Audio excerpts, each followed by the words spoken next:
Yep. There we go. Yeah, there we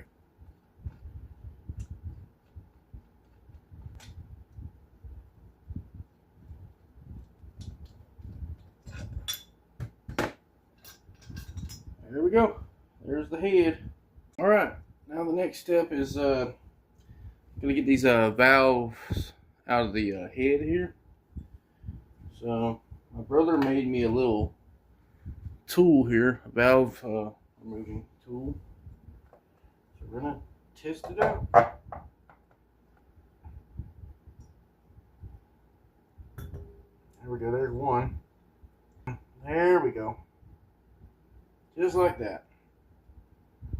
And there's your clips right there.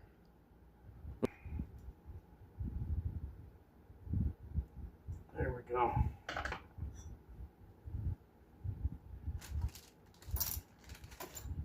Alright, now pop the valves. So here is the, what is it, 265, I think.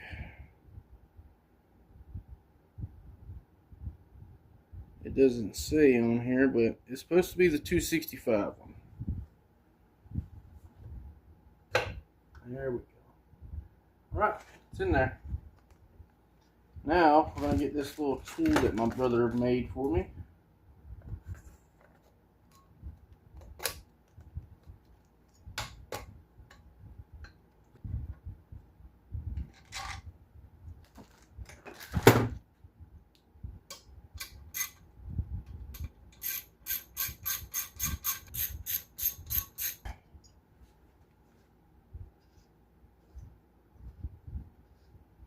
Alright, so it looks like we don't need to clear the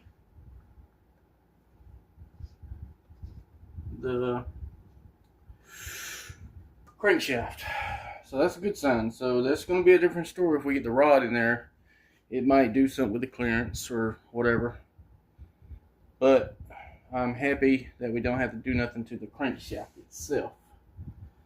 Alright, so now we're going to be removing the rod bolts.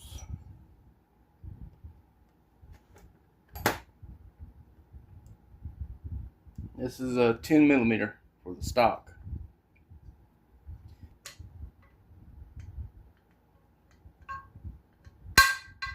Alright, got the old one out. They don't have no bearings in there, so you don't really have to look for that.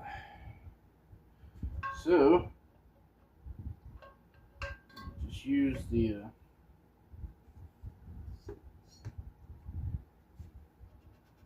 put it back on there and push the rest of it through. There we go. There's our piston. Alright, now this crankshaft should slide right out. Yep, here we go. Alright, that is a fully, well, not fully, you can knock that bearing out and that seal. But that is pretty much a fully disassembled 212 block.